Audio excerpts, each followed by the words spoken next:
Bueno, buenas tardes a todos ustedes. Les agradecemos mucho su atención, la espera. Y sí, justamente estábamos revisando aquí detalles técnicos, pero ya afortunadamente ya pudimos.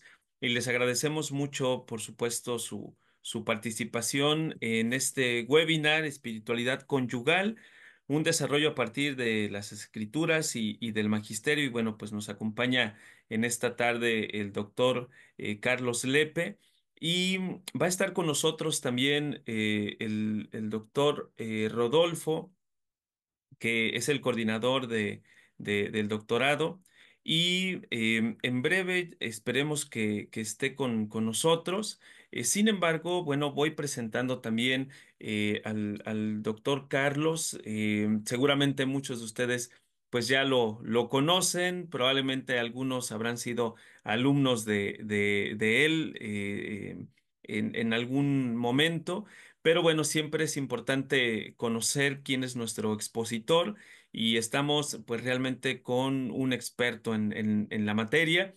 Y pues sí quisiera presentarles pues una semblanza, realmente es una semblanza académica del doctor, porque tiene muchísimos estudios, pero bueno, quisiera comentar al menos de manera muy breve algunas cuestiones de su persona en el ámbito académico.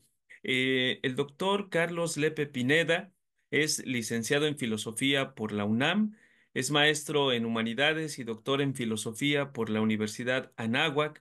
Posee, entre otros, un diplomado en Teología por la Universidad de Salamanca, España, y un diplomado en Docencia Universitaria por la Universidad Anáhuac.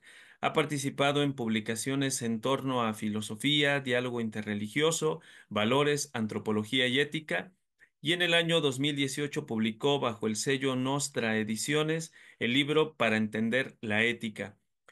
Fue profesor de la Facultad de Filosofía y Letras de la UNAM de 1995 hasta el año 2000 y ha sido profesor del Pontificio Instituto Teológico Juan Pablo II en el nivel licenciatura, posgrado y extensión universitaria.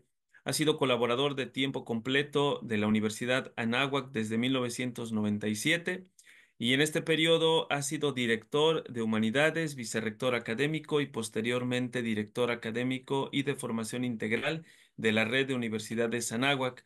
Fue director de la Facultad de Humanidades, Filosofía y Letras de la Universidad Anáhuac, México, y más adelante coordinador de proyectos estratégicos de investigación. Posteriormente fue titular del Centro Anáhuac de Pensamiento Social Cristiano en la Facultad de Responsabilidad Social.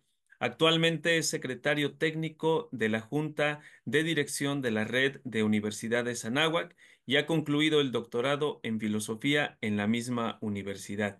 Entonces, doctor, pues le agradecemos mucho su participación en este webinar con este tema tan interesante.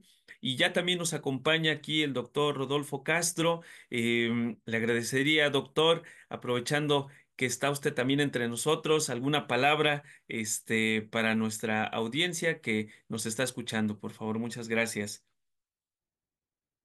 Muchas gracias, Alberto. Muy buenas tardes, querido doctor Carlos Lepe. Muchísimas gracias por aceptar la gentil invitación para que nos pueda compartir, en base a su amplia experiencia y rico conocimiento, un tema más que apasionante, la espiritualidad conyugal.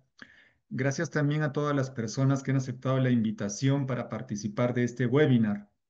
En ese sentido, pues comentarles brevemente, como bien comentaba Alberto, que esta iniciativa responde al deseo de compartir con cada uno de ustedes el trabajo que hacemos desde el instituto, que es un trabajo desde la academia por responder el enorme desafío de instaurar una cultura de familia, haciendo eco a la invitación de nuestro fundador, San Juan Pablo II.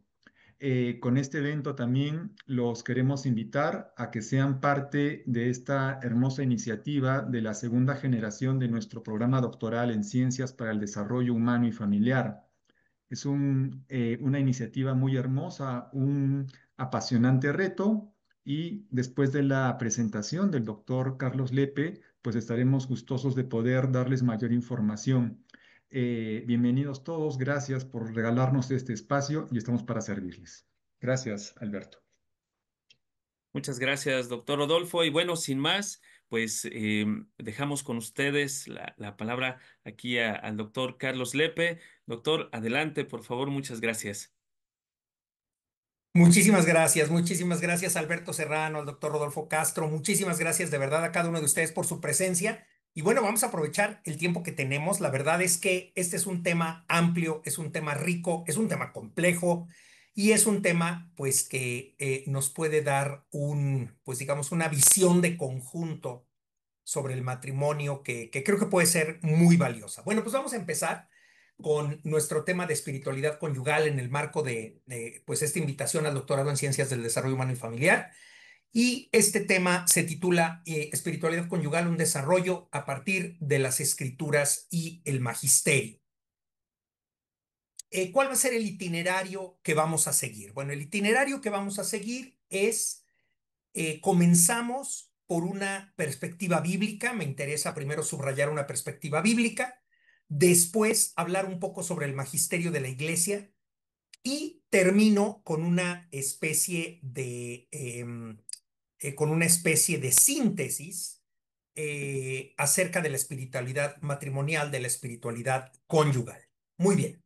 Estoy hablando sobre todo de los cónyuges, estoy hablando del matrimonio, no tanto todavía de la familia, ¿de acuerdo? Bueno, vamos a empezar con este primer tema de espiritualidad conyugal, hablando acerca de de la perspectiva bíblica.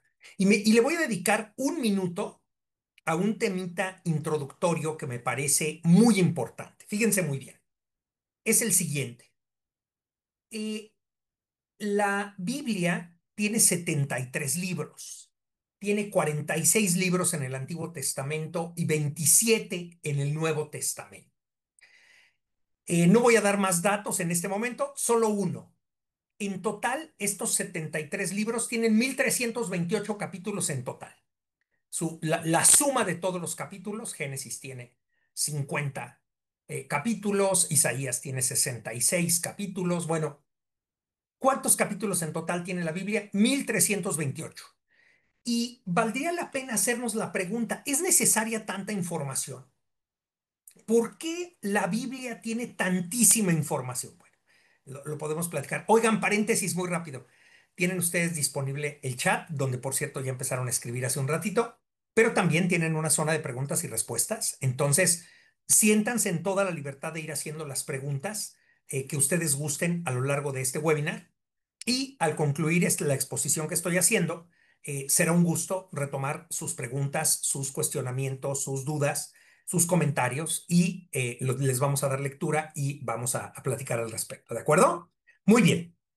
Eh, ¿Es necesaria tanta información? ¿Son necesarios 73 libros, 1328 capítulos? La respuesta es sí, porque estamos desatentos. Volteen a ver su entorno. Volteen a ver su entorno. Todo conspira para distraernos. Hay un gran libro por ahí que se llama La batalla, ¿cómo se llama? La batalla por nuestra atención, si no me equivoco, o es un título muy semejante. Se llama La batalla por nuestra atención y habla acerca de que el gran producto del día de hoy es la atención. Lo que necesitas es tener la atención de las personas, ¿de acuerdo? Y que las personas se quieran quedar pegadas a la pantalla. ¿Para qué? Pues precisamente para venderle, para monetizar la presencia, para monetizar las repeticiones de un reel, de un video, etcétera. Bueno, estamos desatentos, estamos bombardeados por todos lados de notificaciones, pendientes, respuestas que nos están esperando. Bueno, lo que les quiero decir es muy importante es sumamente importante que estemos atentos, ¿sí? Que estemos atentos. La realidad es que es importante eh, eh, eh, que cuidemos mucho nuestra atención, que podamos enfocarnos en lo que nos tenemos que enfocar en ese momento. Estamos desatentos y sin embargo Dios intenta por todos los medios que comprendamos su voluntad sobre nosotros y sobre la creación entera. Y ese es un reto gigantesco, ¿eh? porque las personas no quieren entender la voluntad de Dios. Quieren hacer su voluntad, ¿no? Todos nosotros en nuestra libertad queremos hacer nuestra voluntad. Bueno, ¿por qué vamos a hablar de una perspectiva bíblica? Porque Dios nos ha revelado grandes verdades sobre la espiritualidad conyugal que probablemente en muchos momentos olvidamos. Así que vamos a hablar un poco acerca de estas realidades. En Génesis 1 se narra la creación y en el sexto día aparece el ser humano. Y dice Génesis 1:27, creó pues Dios al ser humano a imagen suya, a imagen de Dios los creó, varón y mujer los creó. Y se produce la creación del varón y la mujer. ¿Qué es lo que tenemos que decir a este respecto? Que varón y mujer son la humanidad entera, son creación directa de Dios y en cuanto tales, varón y mujer tienen idéntica dignidad, ¿de acuerdo? Tienen idéntica dignidad.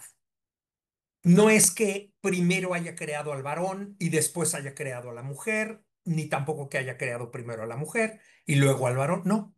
Creó al varón, creó a la mujer, ambos son creación directa de Dios y ambos tienen idéntica dignidad. Dice, creó Dios al ser humano a imagen suya, varón y mujer los creó. El ser humano, hay dos modos de ser humano varón y ser humano mujer, ¿de acuerdo? Bueno, ahora, demos un paso más, voy a tener que ir un poco rápido, ¿eh? Entonces, síganme por favor. Dios no crea a dos individuos así como diciendo, bueno, voy a crear a dos seres humanos, un varón y una mujer, y a ver si se encuentran ahí en la superficie del planeta y a ver si se gustan, ¿no? Porque pues ya la otra es que se gusten y que, bueno, no, no. Dios no crea a dos individuos, sino crea a la primera comunidad. Y esa primera comunidad entre dos seres humanos se llama matrimonio. Se llama matrimonio. Dios crea la primera comunidad. Hay un libro de Scott Hahn muy bonito que se llama First Community. Es un gran libro sobre esto, sobre precisamente el matrimonio. Después los bendijo Dios con estas palabras: sed fecundos y multiplicaos, llenad la tierra y sometedla. Me parece muy importante mostrar que en este versículo 28 del capítulo 1 del Génesis, Dios recién ha creado el mundo, Dios recién ha creado al varón y a la mujer y les da un mandato. Y el mandato es sean fecundos y multiplíquense. Saben ustedes que en el judaísmo este es el primer mandamiento que aparece en la Torá. La Torá son los primeros 5 libros de la Biblia: Génesis, Éxodo, Levítico, Números y Deuteronomio.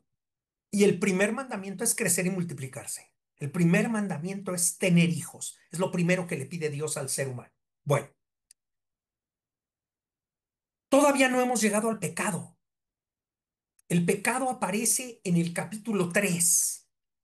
Estamos en el capítulo 1 y ya estamos hablando de matrimonio, de varón y mujer y de multiplicarse, pero no hay pecado, ¿eh? Hay muchas personas que interpretan el pecado pues precisamente como la aparición de un mundo caído donde, pues ahora sí, nos vamos a reproducir, ahora sí vamos a conformar matrimonio, ahora sí va... No, cuidado, cuidado, cuidado. El matrimonio no es un remedio al pecado de los hombres, ¿lo ven? El matrimonio no es un remedio al pecado de los hombres. Quiero que observen esto, el matrimonio aparece en el capítulo 1 del Génesis, no en el 3. En el tercero es cuando aparece la serpiente y el fruto, que ya saben que no es manzana, ¿verdad? Entonces, es un fruto nada más, dice el texto bíblico, es un fruto, es un fruto. Sin embargo, en una nota al capítulo 2 versículo 17 si no me equivoco, de la Biblia de Jerusalén, ahí sí dice manzana, por cierto, pero dice manzana yo creo que un poco a manera de broma. Me hace mucha gracia. Bueno, déjenlo ahí. El matrimonio no es un remedio al pecado de los hombres, sino una realidad que Dios ha querido intrínsecamente para su criatura humana. Aunque nunca hubiese habido pecado, habría matrimonio. ¿Se dan cuenta? ¡Qué maravilla! En realidad el matrimonio es algo querido por Dios para nosotros. A ver, obligatorio no, no es obligatorio, pero es querido por Dios para nosotros, incluso antes de que el ser humano peque por primera vez. El pecado original no desemboca en el matrimonio. Esto para mí fue un gran descubrimiento hace muchos años, ¿sí? Darme cuenta de que el pecado original no desemboca en el matrimonio, sino que es anterior a él, anterior al pecado de los hombres, anterior al pecado original. Ya saben que cualquier duda, cualquier cuestionamiento, cualquier observación que quieran hacer, encantadísimo, ¿eh? Bueno, esto es sobre Génesis 1. Génesis 1, Dios crea al hombre, al ser humano, y lo crea varón y mujer con idéntica dignidad, y los llama al matrimonio y a la fecundidad antes de cualquier pecado, antes de cualquier pecado. Todavía no hay pecado, estamos en el jardín de Edén, estamos en una comunión profunda con Dios, y Dios quiere que varón y mujer conformen un matrimonio y que sean fecundos. Fíjense qué maravilla, ¿eh? Bueno, ahora pasamos al segundo capítulo del Génesis. El primer capítulo del Génesis, no me puedo detener en eso, pero el primer capítulo del Génesis es de tradición sacerdotal. Ustedes saben que en la Torá, en el Pentateuco, en los primeros 5 libros de la Biblia, que ya hemos mencionado, Génesis, Éxodo, Levítico, Números y Deuteronomio, eh, existen 4 fuentes: la fuente sacerdotal, eloísta, yavista y deuteronomista. Bueno, eso es algo que ameritaría todo un curso para explicarlo, pero lo que les quiero decir es que justamente el capítulo 1 es de fuente sacerdotal y el capítulo 2 es de fuente yavista. Por eso aparece el nombre de Yahvé, ¿de acuerdo? El nombre de Yahvé. En Génesis 2 encontramos el segundo relato de la creación del ser humano, ¿ok? En Génesis 2 encontramos el segundo relato de la creación del ser humano y dice así, versículos 22 a la primera parte del versículo 23. De la costilla que Yahvé Dios había tomado del hombre, formó una mujer y la llevó ante el hombre. Entonces éste exclamó, esta vez sí que es hueso de mis huesos y carne de mi carne, ¿no? Y bueno, y puedes seguir el relato, pero no quiero agobiarlos con el texto, ¿no? Ahí está. Dios toma una costilla de Adán y forma a la mujer. Miren qué bonito, miren qué bonita ilustración hay. De la costilla de Adán, digo, no se ve la incisión, ¿verdad? Pero de la costilla de Adán, de ahí sale Eva. Bueno, esta es una ilustración muy linda que encontré. Génesis 1 nos da un mensaje. Esto es lo que quiero que capten, por favor. Génesis 1 nos da un mensaje. Varón y mujer tienen idéntica humanidad y dignidad. Varón y mujer son seres humanos plenos con la misma dignidad, con el mismo valor, con, con la misma preeminencia. ¿De acuerdo? Y Génesis 2, que es un relato de otra tradición, Génesis 1 es sacerdotal y Génesis 2 es yavista, es otra tradición y otro relato. Génesis 2 nos dice que varón y mujer somos diferentes y complementarios, orientados el uno al otro. ¿De acuerdo? Hueso de mis huesos, carne de mi carne. En Génesis 2, Adán está solo.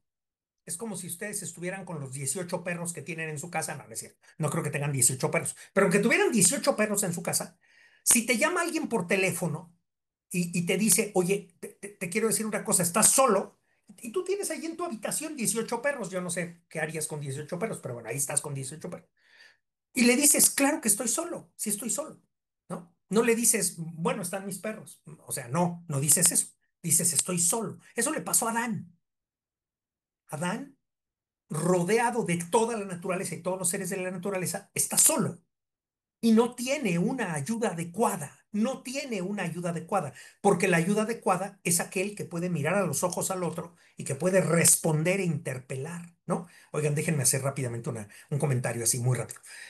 Justamente el otro día estábamos, bromeando aquí en casa y uno de mis hijos dijo, ay, yo quisiera ser como mi perro, ¿no? Porque mira, nada más come, duerme, está ahí echado, yo quisiera ser como mi perro. Y le digo, bueno, a ver, es bastante agradable lo que hace el perro, pero el perro no sabe que existe, ¿no? El perro no sabe que existe. El perro no tiene autoconciencia. No se da cuenta de que existe, no se da cuenta si lleva muchas horas durmiendo o no. Lo único es que pues, se siente cansado, duerme, despierta, ya se siente descansado, pues empieza a caminar. O sea, solo siente, pero no tiene autoconciencia, ¿no? una ayuda adecuada es otro ser autoconsciente, consciente de los demás y autoconsciente también. Bueno, por eso Eva, en este caso, es ayuda adecuada de Adán y Adán es ayuda adecuada para Eva. Y Dios defiende la santidad del matrimonio. A Dios no le es indiferente cómo vivamos. Para Dios es muy importante que seamos realmente felices. Y por eso Dios defiende la santidad del matrimonio. Por eso, Génesis 2:24, deja el hombre a su padre y a su madre y se une a su mujer y se hacen una sola carne. Hay algunas traducciones muy imperfectas que dicen y se hacen como una sola carne. No, no, no. En realidad el texto en hebreo dice y se hacen una sola carne. Y eso dice el hebreo y eso dice el griego en el Nuevo Testamento. Y se hacen una sola carne. El matrimonio es una vocación querida por Dios. Esto es lo que quiero que piensen. El matrimonio no es, otra vez, no es el remedio a una condición pues inevitable del ser humano que ya cayó en pecado y pues Dios se le ocurrió una solución que se llama matrimonio. No, no funciona así. El matrimonio es querido por Dios como algo propio de la naturaleza humana, algo propio de la naturaleza humana. Y por eso Dios dice que el hombre deja a su padre y a su madre, se une a su mujer y son como una, y son una, perdón, y son una sola carne, estoy criticando el cómo, y son una sola carne, y por eso Dios condena el adulterio y el divorcio. Malaquías 2:15, primera parte del versículo 16. ¿No los ha hecho a ti y a la esposa de tu juventud un solo ser, dotado de carne y de espíritu? Y este uno que busca una posteridad dada por Dios. Guardad pues vuestro espíritu. No traicionéis a la esposa de tu juventud, pues yo odio el repudio. Si ustedes creían que el primer personaje bíblico que rechaza el repudio, o es decir, el divorcio en la Biblia, es nuestro Señor Jesucristo, no precisamente. Malaquías es, por cierto, normalmente el último libro que aparece en nuestras Biblias, es el último del Antiguo Testamento es el último, y en Malaquías 2:16 dice, yo odio el repudio. Dios defiende la santidad del matrimonio. Dios defiende la santidad del matrimonio. ¿De acuerdo? Y el texto bíblico nos enseña que el matrimonio es indisoluble, que el matrimonio es indisoluble. Cuando le preguntan a nuestro Señor Jesucristo sobre el matrimonio, dice, de manera que ya no son dos, sino una sola carne. Pues bien, lo que Dios unió, no lo separe el hombre. Mateo 19:6.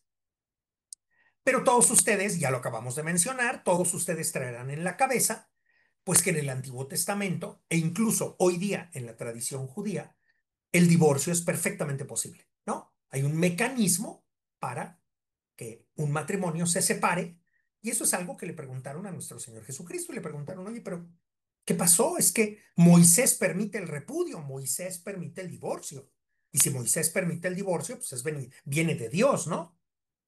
¿Cuál es el motivo por el que Dios permite la ley del repudio en el Antiguo Testamento? Y la respuesta de nuestro Señor Jesucristo es verdaderamente, bueno, no podía ser de otra manera, ¿verdad? Es Dios hecho hombre, es magistral, es profunda, es concisa y es definitiva. Moisés os permitió repudiar a vuestras mujeres a causa de la dureza de vuestros corazones. Fíjense qué importante. A causa de la dureza de vuestros corazones. Oye, pero entonces, ¿no es una ley eterna? No, la ley del divorcio no es una ley eterna. Me voy a regresar en las láminas, ¿eh? Por eso en Malaquías Dios dice, yo odio el repudio. Oye, pero si tú lo permitiste, a ver, ¿cómo vas a odiar una ley que tú permitiste? Ah, es que nuestro Señor Jesucristo nos da la clave. Eso fue por la dureza de sus corazones. ¿Eso qué quiere decir? Quiere decir que Dios permite ciertas conductas en cierto momento histórico, acompañando pedagógicamente a los hombres para que alcancen la estatura moral que deben alcanzar. Espero que se haya entendido, ¿eh? ¿Por qué Dios permite el repudio en el Antiguo Testamento? Porque Dios quiere acompañar estas costumbres moralmente inaceptables, pero acompañarlas hasta que entiendan que el matrimonio es indisoluble, hasta que entiendan eso. Bueno, por la dureza de vuestros corazones, pero al principio no fue así. Al principio era una sola carne. Y eso lo vimos en Génesis 1, ¿verdad? Era una sola carne. Ese es el punto. Bueno, hasta aquí voy a dejar el tema bíblico. Hasta aquí lo voy a dejar porque digo, me podría ir mucho más lejos, pero entonces ya nos quedamos hasta la medianoche, ¿verdad? Bueno, segundo tema, segundo aspecto, segunda parada en nuestro viaje, el magisterio de la iglesia. Y vamos a platicar un poco sobre algunos textos del magisterio de la iglesia que nos dan pautas muy importantes sobre la espiritualidad matrimonial. ¿De acuerdo? Entonces, eso es lo que, pues en lo que quiero detenerme ahora, viendo algunos textos del magisterio que nos ofrecen, repito, pautas importantes sobre la espiritualidad conyugal. ¿Cuáles son las principales declaraciones del magisterio sobre matrimonio? Hombre, y decir principales pues es también así un poco pretencioso, ¿verdad? Porque todos ustedes van a tener en la cabeza uno, dos, tres, cuatro documentos más, pero pues fueron los que me cupieron en esta lámina y hasta ahí llegué, ¿de acuerdo? Pero los elegí tratando de integrar algunas ideas muy relevantes y además integrar documentos poco conocidos, ¿no? No los más actuales. No, no, vámonos un poco a la historia. Tenemos bastante olvidado el magisterio en la historia, ¿eh? Eso es importante. Magisterio es magisterio. Entonces, habría que ir trabajando el magisterio antiguo. Es curioso, en la doctrina social de la iglesia sí que volteamos a ver al pasado. En la doctrina social de la iglesia siempre volteamos a ver Rerum Novarum, precisamente de León XIII. Volteamos a ver Rerum Novarum, que es la primera encíclica social de la Iglesia Católica, emitida por un papa. Bueno, pues precisamente es León XIII quien en 1880 emite un documento, una encíclica que se llama Arcanum Divinae Sapientiae, o Divine Sapientiae, justamente donde hace varias observaciones sobre el matrimonio, aunque en realidad él está hablando del poder civil. El tema de este documento es el poder civil. Gaudium et Spes, que es un documento del Concilio Vaticano II de 1965. Humane Vitae, una gran encíclica de San Pablo VI del año 1968. Evangelii Nunciandi, también de San Pablo VI de 1975, un documento que no tiene pierde. Por cierto, si me dejan recomendarles otro, de San Pablo VI, les recomiendo muchísimo leer. Ahí se me va a olvidar el título, espérenme, espérenme, espérenme. Gaudete Indomino se llama. Gaudete Indomino. Es un texto sobre la alegría cristiana. Ya se los puse ahí en el chat. Gaudete Indomino. Es una maravilla sobre la alegría cristiana de San Pablo VI. Familiaris Consortio, del fundador de nuestro instituto, San Juan Pablo II, una encíclica verdaderamente fundamental sobre la familia. Evangelium Vitae, de San Juan Pablo II, del año de 1995. Y tomo un texto también del Papa Francisco del año 2013, de Lumen Fidei, ¿de acuerdo? De Lumen Fidei. Muy bien. Bueno, pues vamos a hablar de estos documentos. ¿Se puede hablar de otros? Por supuesto que se puede hablar de otros documentos, pero yo quiero referirme particularmente a este conjunto de documentos. Y vamos a empezar por León XIII, quien en el año de 1880 emite Arcanum Divine Sapientiae y dice lo siguiente: Cristo nuestro Señor, les repito, ¿cuál es el gran tema de Arcanum Divine Sapientiae? La aparición de, digamos, del registro civil, ¿no? Y el hecho de que la gente se casara fuera de la iglesia, se casara por el civil, ¿no? Entonces, el Papa tiene que hacer una reflexión al respecto y emite una reflexión muy lúcida. En el número 7 dice: Cristo nuestro Señor elevó el matrimonio a la dignidad de sacramento, haciendo al mismo tiempo que los cónyuges, protegidos y auxiliados por la gracia celestial conseguida por los méritos de Él, alcanzasen en el matrimonio mismo la santidad. y no solo perfeccionando en este, admirablemente concebido a semejanza de la mística unión de Cristo con la Iglesia, el amor que brota de la naturaleza, sino también robusteciendo la unión ya de suyo irrompible entre marido y mujer con un más fuerte vínculo de caridad. A ver, ¿qué quiero destacar de este texto? Protegidos y auxiliados por la gracia celestial. A ver, la materia del matrimonio es una promesa. Yo te acepto a ti como mi esposa, prometo serte fiel, ¿no? Y a veces pensamos en el matrimonio como algo que pasó, algo que ya sucedió, ¿no? No, pues yo me casé hace tantos años, ¿no? Ya es algo que ya pasó. Protegidos y auxiliados por la gracia celestial. El matrimonio cuenta siempre con el auxilio y la protección de la gracia de Dios. Y por tanto, cuando como matrimonio hacemos un presupuesto, cuando como matrimonio tomamos una decisión, ahí está actuando la gracia. Pero ¿saben cuál es el problema? Que no lo creemos. Tenemos que creerlo. Cuando actuamos como matrimonio, hacemos eficaz la gracia de Dios. ¿De acuerdo? Tenemos que actuar como una sola carne. Si actuamos como dos carnes, acuérdense que la palabra carne, basar en hebreo, si somos, basar quiere decir carne y quiere decir persona, persona. No, no somos dos personas, somos una sola persona. Y por tanto, juntos tenemos que actuar la gracia del sacramento cuando oramos por nuestros hijos, cuando, bueno, vean qué importante, protegidos y auxiliados con la gracia celestial, alcanzasen en el matrimonio mismo la santidad. Hay muchas personas que dicen, bueno, es que la idea de que en el matrimonio se pueda ser santo es muy reciente. Pues cuando menos en 1880, o sea, ya hace no sé cuánto, 150 años, ¿no? El Papa León XIII decía, a ver, cuidado, el matrimonio está llamado a la santidad y particularmente, claro, no solamente a mantenerse unido, no, nada más eso, sino con un más fuerte vínculo de caridad. ¿Cuánto hay que cuidar la caridad en el matrimonio?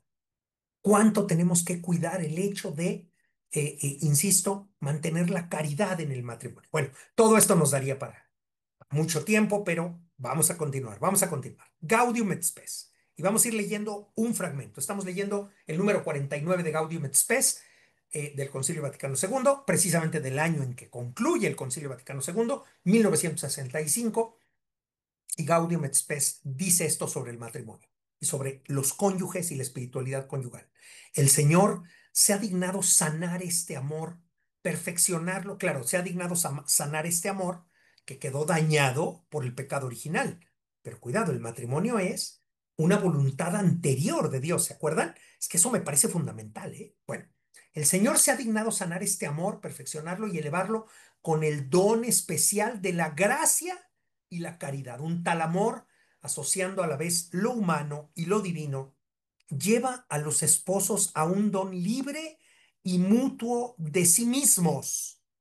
Un don libre y mutuo de sí mismos, comprobado por sentimientos y actos de ternura, e impregna toda su vida. Más aún, por su misma generosa actividad, crece y se perfecciona. Supera, por tanto, con mucho la inclinación puramente erótica, que por ser cultivo del egoísmo se desvanece rápida y lamentablemente. Acuérdense, ¿qué es el amor erótico? No, no es un amor sexual o primariamente sexual, no. El amor erótico es un amor de posesión, es un amor de posesión. Es que yo te quiero, así como los celos desbordados, ¿no? Yo te quiero para mí nada más. No quiero que voltees a ver a nadie, no quiero que, ¿no? ¿Cuántas parejas sufren de esos celos enfermizos? ¿Por qué? Porque es un amor erótico, es un amor dominante.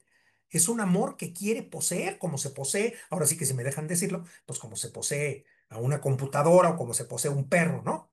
Pues yo decido si te lo presto o no. A ver, cuidado, cuidado, es que somos seres libres, entonces eso quiere decir que claro que vamos a tener amigos y vamos a tener, pues deberes y vamos a tener que ir a comidas de trabajo y vamos a tener, bueno, la inclinación puramente erótica que tiene que ver con ese afán de dominio y por tanto con una admiración desproporcionada, eso pasa en el enamoramiento, ¿no? En el enamoramiento Vemos a la otra persona perfecta, vemos a la otra persona maravillosa, es la persona más hermosa del mundo. Lean el Cantar de los Cantares, ¿no? El Cantar de los Cantares dice de una manera muy hermosa cómo se descubre la grandeza del otro. Pero es esta inclinación erótica que siempre tiene su momento, sin embargo, tiene que convertirse en sentimiento, en actos de ternura que impregnan toda la vida y que por su misma generosa actividad crece y se perfecciona. ¿Cuánto nos hemos perfeccionado como matrimonio? ¿Cuánto nos hemos perfeccionado como matrimonio en la paciencia, en el servicio, en el amor, en la entrega, ¿sí? En la renuncia a nosotros mismos. El Evangelio de hoy, el Evangelio de la misa de hoy, dice nuestro Señor Jesucristo que quien no lo ama a Él más que dice a su padre, a su madre, a su esposa, a su esposo, dice, no es digno de mí. Bueno, ¿qué quiere decir eso? Que tenemos que ordenar nuestros afectos. Tenemos que ordenar nuestros afectos. Esta ternura que impregna la vida, esta generosa actividad que crece y se perfecciona, tiene que ver con un orden de los afectos. Es que claro que me puedo levantar más temprano para ayudarte, claro que me puedo levantar más temprano para auxiliarte, claro que puedo desvelarme un poco pues para cuidarte porque estás enfermo, enferma, porque no, un poco tiene que ver con todo esto. Muy bien. Esperamos sus preguntas. Digo, no sé si hay preguntas, la verdad no he visto si hay preguntas y no voy a ver ahora, pero esperamos sus preguntas y comentarios, por favor. Humane Vitae de San Pablo VI del año 1968. Efectivamente, el acto conyugal, por su íntima estructura, mientras une profundamente a los esposos, los hace aptos para la generación de nuevas vidas, según las leyes inscritas en el ser mismo del hombre y de la mujer, salvaguardando ambos aspectos esenciales, unitivo y procreador. El acto conyugal conserva íntegro el sentido de amor mutuo y verdadero y su ordenación a la altísima vocación del hombre, a la paternidad. Hoy día pareciera que la paternidad y la maternidad son una opción, ¿no? Y una opción que quiere decir yo sé cuándo, yo sé cómo, yo sé cuántos, ¿no? Yo sé si es hombre o mujer, yo no, no, no. La paternidad no es un disponible, la paternidad y la maternidad no son un disponible, es un don. Y así como, digamos, la tecnología, por eso apareció Humanevite, ¿verdad? Así como la medicina y la tecnología quieren convertir la paternidad y la maternidad en un disponible, así también descubrimos pues, que es un don porque no siempre está ahí para nosotros, ¿no? No siempre está allí. Y otro aspecto que subraya bien, muy importante, Humanevite, es el aspecto unitivo del matrimonio y el aspecto procreador del matrimonio. Cuán importante es que en el acto conyugal realmente se verifique la unidad, la unión de varón y mujer de una manera humana y abierto a la vida, ¿no? Técnicamente abierto a la vida. Bueno, esto admitiría muchísimas aclaraciones que no vamos a hacer en este momento. Muy bien. Vamos ya avanzando en el tiempo y vamos a hablar de Familiaris Consortio.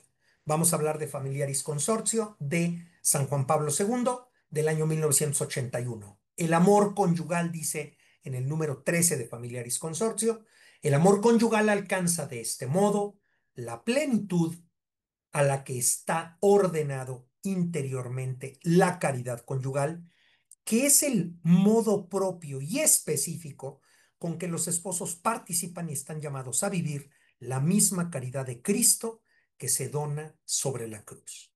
La caridad de Cristo que se dona sobre la cruz es una caridad que están llamados a vivir y de la cual participan de un modo propio y específico los cónyuges en el amor conyugal. Fíjense qué importante, ¿eh? Qué fuerte, ¿no? Decir, en el fondo, el amor que nos tenemos como marido y mujer es una participación de la caridad con que Cristo se donó sobre la cruz. Dice, Jesús les dice a sus discípulos, a sus apóstoles, que ya no les llama discípulos, les llama amigos. En el fondo, el matrimonio, la espiritualidad conyugal consiste en llegar a ser verdaderos amigos, los mejores amigos, ¿sí? ¿Es eso posible todo el tiempo? ¿Es eso posible? como todo en la vida, tenemos tropiezos, tenemos altibajos, pero ¿qué tenemos que hacer? Procurar cultivar la relación matrimonial, se los dice alguien que tiene 32 años de casado, cultivar la relación matrimonial de una manera consciente y a veces de una manera sacrificada, ¿no? Y lo digo a veces por mí y a veces por mi esposa, ¿no? Porque somos una ayuda adecuada el uno para el otro, ¿no? Bueno, pues ahí está. El amor conyugal es esta manera de vivir la misma caridad de Cristo que se dona en la cruz. Y vamos a la última frase de esta selección que quise compartir con ustedes, de Lumen Fidei del Papa Francisco del año 2013 y dice, fundados en este amor, hombre y mujer, pueden prometerse amor mutuo con un gesto que compromete toda la vida y que recuerda tantos rasgos de la fe. Y que recuerda tantos rasgos de la fe. Prometer un amor para siempre es posible cuando se descubre un plan que sobrepasa los propios proyectos que nos sostiene y nos permite entregar totalmente nuestro futuro a la persona amada. Recuerdo un opinólogo ahí de la radio que decía, el matrimonio debiera ser un contrato renovable cada 6 meses, ¿no? Bueno, piensen ustedes en eso, ¿no? Si el matrimonio es un contrato renovable cada 6 meses, pues claro que le vas a medir, o sea, vas a decir, a ver, espérame, ¿yo para qué doy el 100% si en 6 meses el otro me puede rechazar? ¿No? La realidad. En cambio, fundados en este amor, hombre y mujer pueden prometerse amor mutuo con un gesto que compromete toda la vida, compromete toda la vida. ¿Podemos comprometer con una palabra nuestra toda la vida? Sí, sí es posible. Ahora, ¿eso es posible por nuestras propias fuerzas? No, no es posible con nuestras propias fuerzas. Por eso recuerda tantos rasgos de la fe. Me encanta dar clase sobre el paralelismo entre el amor, el matrimonio y la fe. Pero bueno, eso va a ser tema para otra conversación que tengamos otro día. Pero qué importante es entender que en el fondo es tan imposible perseverar en la fe como imposible perseverar en el matrimonio, pero no es imposible con la gracia de Dios. Prometer un amor para siempre es posible cuando se descubre un plan que sobrepasa los propios proyectos, que nos sostiene y nos permite entregar totalmente nuestro futuro a la persona amada. No porque esa persona va a ser lo que nosotros queremos, ni porque el matrimonio va a ser lo que nosotros anhelamos. No, no, al contrario, porque va a ser una completa novedad, una completa novedad. Número 52 de Lumen Fidei. Bueno, pues voy redondeando esta exposición. Voy redondeando esta exposición hablando ahora de espiritualidad conyugal.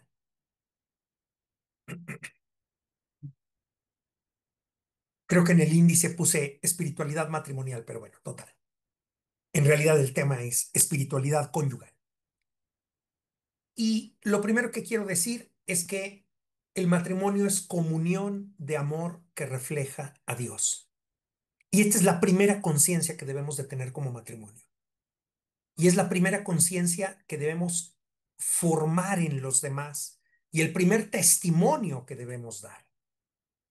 El matrimonio es un sacramento que hace visible el amor de Dios por la humanidad y el de Cristo por su iglesia. ¿Cómo es posible amarse así? ¿Cómo es posible amarse tiernamente? ¿Cómo es posible amarse fielmente? Es que así es como Dios nos ama.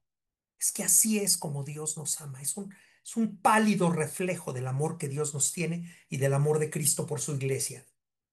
El amor humano en el matrimonio es lugar de presencia divina. En el fondo, ahí lavando trastes, recogiendo la ropa, barriendo la habitación, ahí está la presencia divina y ahí está el amor de Dios. ¿Cuánto nos conmovemos pensando, ¿no? En San Francisco de Asís, en ay, perdón, se me escapa ahorita, San Martín de Porres, ¿no? Pensando en ellos barriendo simplemente, ¿no? San Martín de Porres, que fue portero en su convento, barría el patio, pero lo hacía con un amor profundo, con un amor indiviso hacia el Señor. Bueno, pues a eso estamos llamados nosotros también, a un amor indiviso y a hacer las cosas más sencillas hacerlas con un corazón entregado al Señor. Probablemente los cónyuges, juntos y separados, debemos orar más. Debemos orar al subirnos al auto, debemos orar al comenzar una actividad, debemos orar. ¿Por qué? Porque toda nuestra vida es una entrega a Dios. El amor humano en el matrimonio es lugar de presencia divina. Amar al cónyuge es un modo concreto de amar a Dios. Si hemos sido llamados a la vocación del matrimonio, la gran pregunta es, ¿cuánto has amado a tu cónyuge, no? Amar es un acto de la voluntad, es buscar el bien del otro. Bueno, ¿cuánto has buscado el bien del otro? ¿Cuánto le has impulsado? ¿Cuánto le has ayudado? ¿Cuánto le has consolado? ¿No? Amar al cónyuge es un modo concreto de amar a Dios. Y aquí pongo en letra cursiva, de alguna manera, algo así como una sugerencia, ¿sí? De espiritualidad conyugal. Buscar la unidad cada día. Buscar la unidad cada día. ¿Cuántos matrimonios ya no viven en unidad? ¿No? Ya viven en una distancia, ya viven en... A ver, no, busca la unidad. Tienes que tomar de la mano a tu esposo, tienes que tomar de la mano a tu esposa, tienen que abrazarse, tienen que besarse. Por medio del perdón y la ternura, claro, por medio del perdón y la ternura, que son, en última instancia, signos de comunión, buscar la unidad, comunión de amor que refleja a Dios. Primer aspecto de la espiritualidad conyugal que les ofrezco. Segundo aspecto, camino de santificación mutua. Ya lo dijimos y lo dice el León 13. El matrimonio es vocación a la santidad como toda vocación posible. Como toda vocación posible. Toda vocación posible es vocación a la santidad. ¿De qué se trata la vida religiosa, la vida ministerial, el sacerdocio, el diaconado permanente? ¿De qué se trata? Y el matrimonio, ¿de qué se trata? Se trata de ser santos, como Dios es santo. ¿Por qué? Porque la santidad es la plena realización de nuestra humanidad.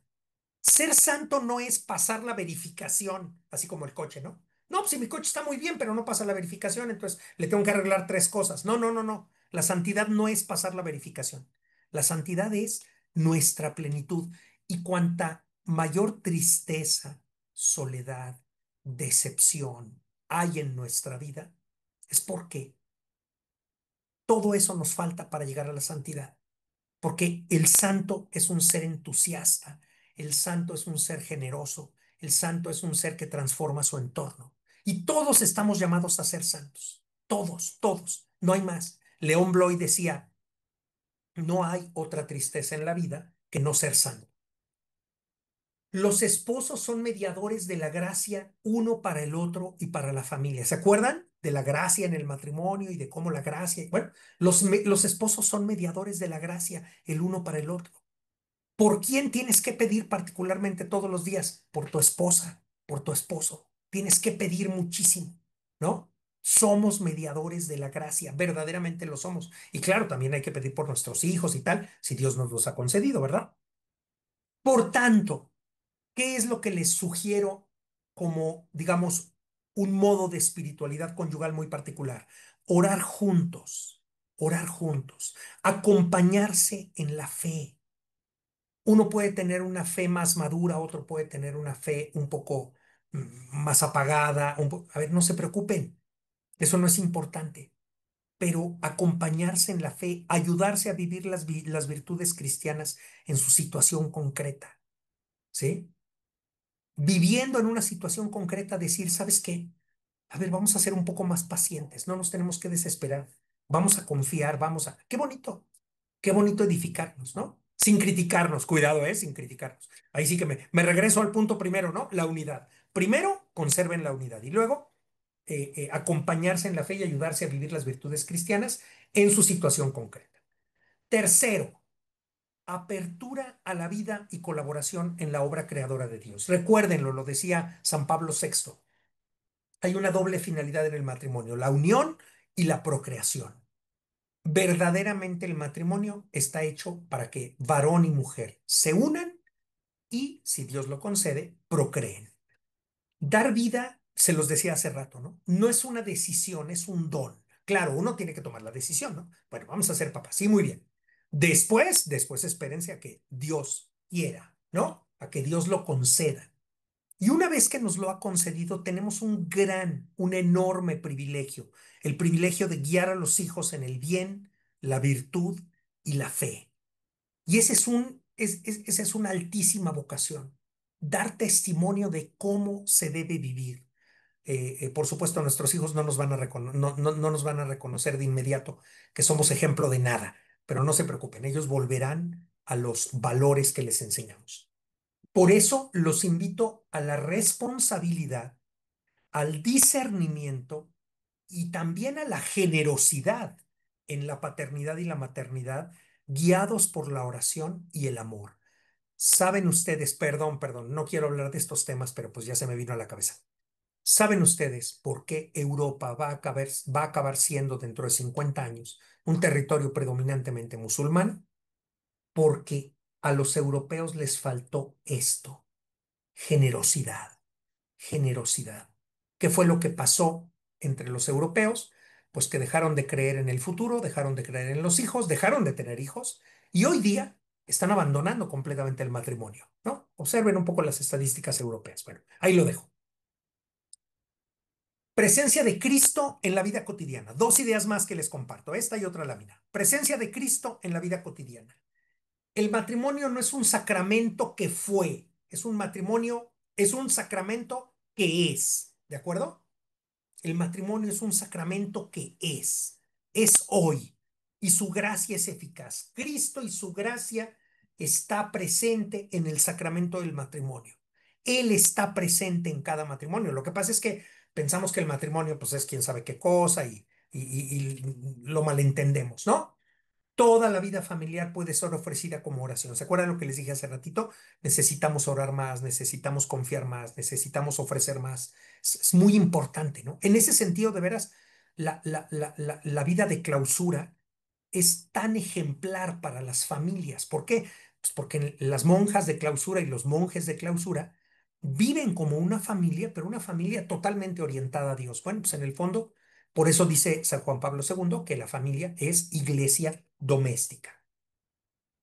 Ver, por tanto, la vida doméstica como lugar de encuentro con Dios, transformar por el amor lo ordinario en ofrenda espiritual. Y eso es lo que hacemos los cristianos. Dice la carta a Diogneto, léanla algún día, la carta a Diogneto dice que los cristianos no tenemos, digamos, costumbres particulares, respetamos las leyes, pero con nuestra forma de vida superamos las leyes. Último punto. Y el último punto es misión y testimonio en la iglesia y en el mundo. Los esposos, perdón, siguen siendo ministros del sacramento. Nos seguimos administrando el sacramento del matrimonio. Fuimos ministros de nuestro matrimonio, pero lo somos para siempre.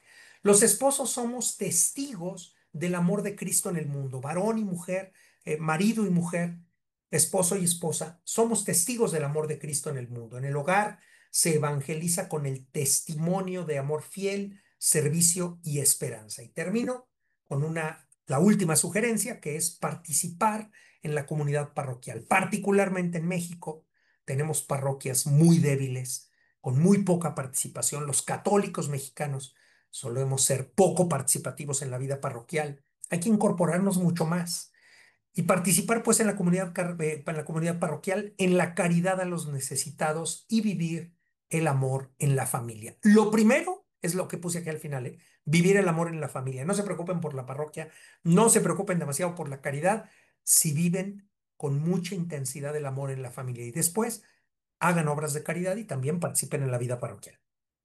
Termino. Listo. Dejo de compartir pantalla. Muchas gracias.